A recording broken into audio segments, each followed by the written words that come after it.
Ég heiti Viðar og kenni stærðfræði við Flensborg.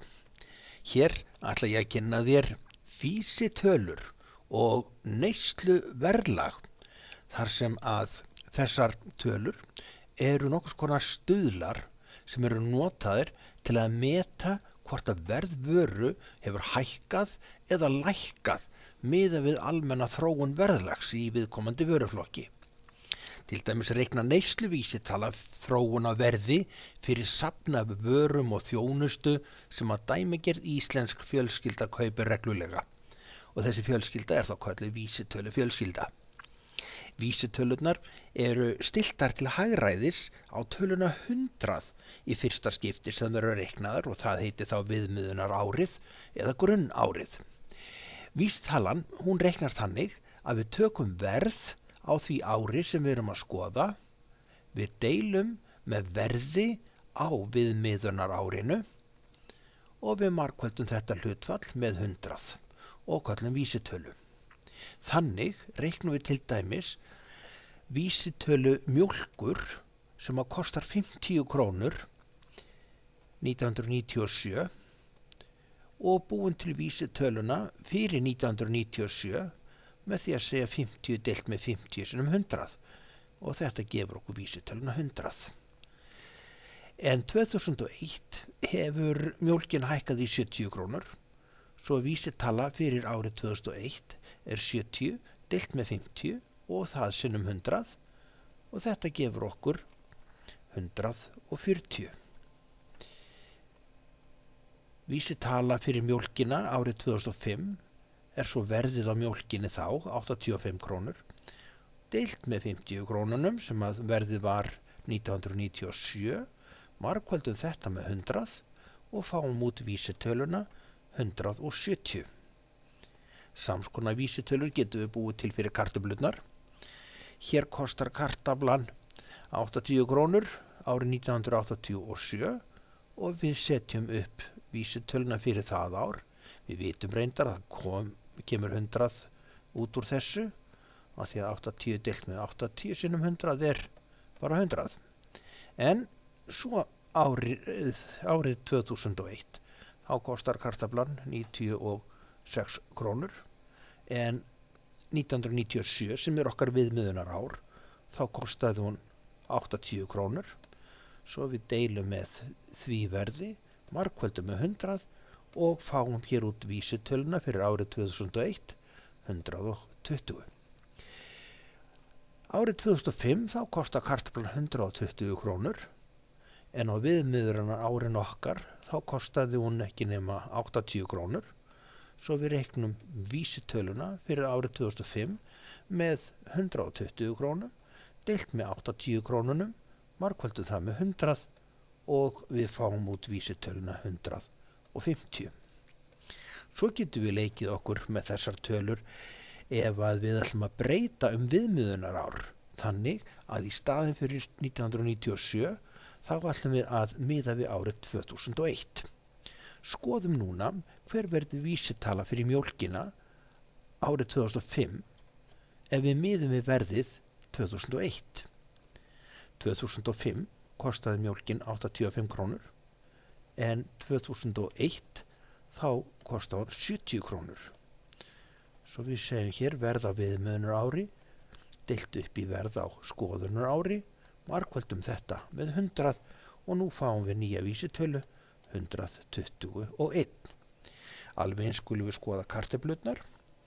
Ef að skoðunar árið okkar er 2005 þegar kartaflan kostar 120 krónur og viðmiðunar árið okkar er 2001 þegar kartaflan kostar 96 krónur, þá tökum við þetta hlutfall, margföldum með 100 og við erum komið með vísitöluna 125 fyrir árið 2005 ef að viðmiðunar árið er 2001. Hér fáum við svo töflu fyrir kaupmáttinn, þar sem að sést hvað við höfum fengið mikið fyrir launin okkar á árunni 2005 til 2010. Hér til dæmis skulum við reikna hve mörg prósent kaupmátturinn hækkaði eða lækkaði á milli áranna 2005 og 2007 og þá tökum við þessar vísitölur fyrir 2007 sem að hér 120 og við finnum þennan breytiþátt 120 deilt með vísitölunni 2005 113 við fáum hérna breytiþáttinn 1,06 og þetta þekkiru að þýðir einfaldlega að við höfum 6% umfram 100% og það þýðir 6% hækkun.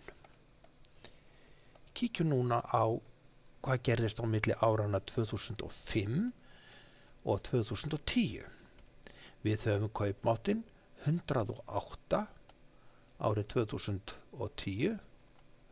Við höfum kaupmáttinn 113 árið 2005 og við finnum breytiþáttinn á milli þessara ára, hann 0,95 og þetta þekkirðu að 5% minna heldur en 100% og það þýðir að við höfum lækkað kaupmáttinn 5%. Loks skulum við skoða hérna frá árinu 2007 sem var nú alveg gósen ár til ársins 2010 þegar við vorum ennþá í afleiðingum hrunsins og tökum kaupmáttarvísitöluna 108 fyrir árið 2010 og deilum með kaupmáttartölunni 2007 sem 120.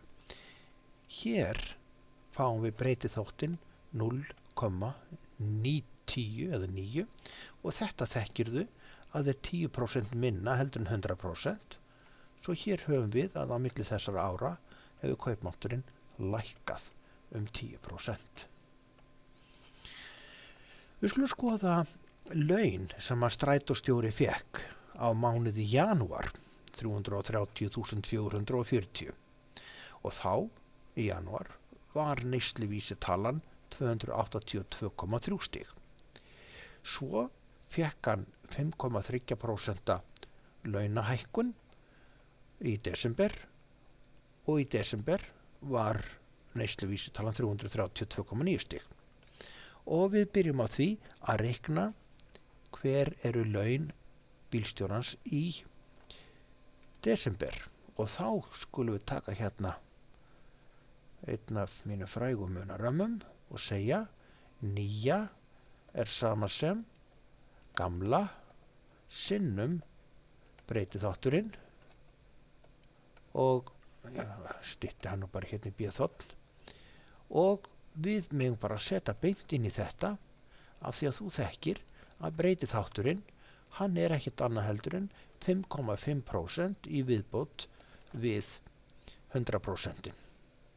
Og gamlu launin voru 330.440 og við margfaldum þetta með breytiþættinum sem 1,055 og við erum komið með desemberlaunin 347.953.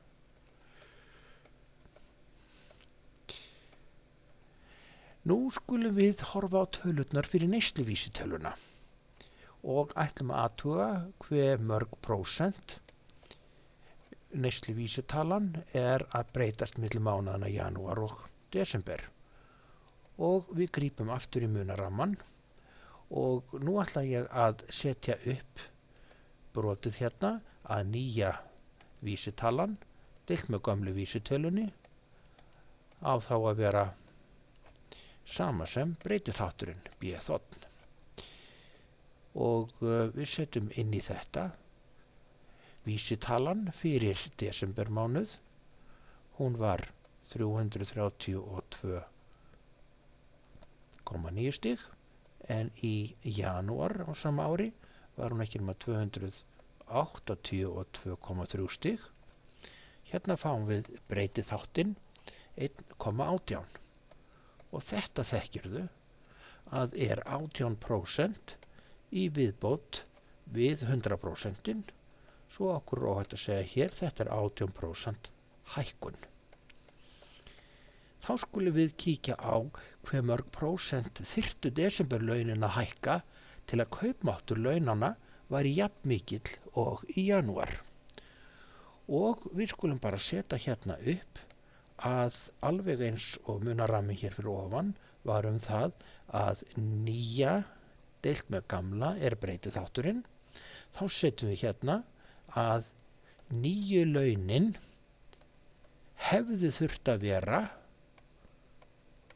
og svo deilum við með hvað launin voru í raun í desember.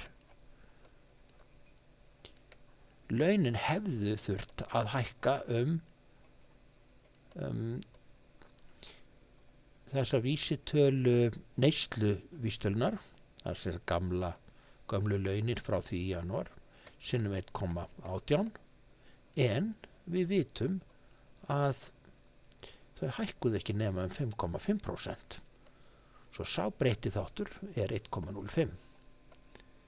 Og nú sjáum við að það skiptir ekki máli hvað hann hafði mikið í kaup af því að gamla launaupphæðin, hún styttist út, en vísitölurnar 1,18 deilt með 1,05 gefur okkur 1,12 og aftur er þetta kunnuglegur breytiþáttur þar sem að 12% hafa bæst ofan á 100%. Og við túlkum þetta þannig að þetta væri þörf á 12% hækkun launana í viðbót við þessi 5,5 sem hann fékk. En nú kanntu líka nógu mikið til þess að reikna æfingadæmin sem eru hérna við hliðina og hluti þeirra kemur lítið breyttur á næsta örprófi. Gangið þér vel.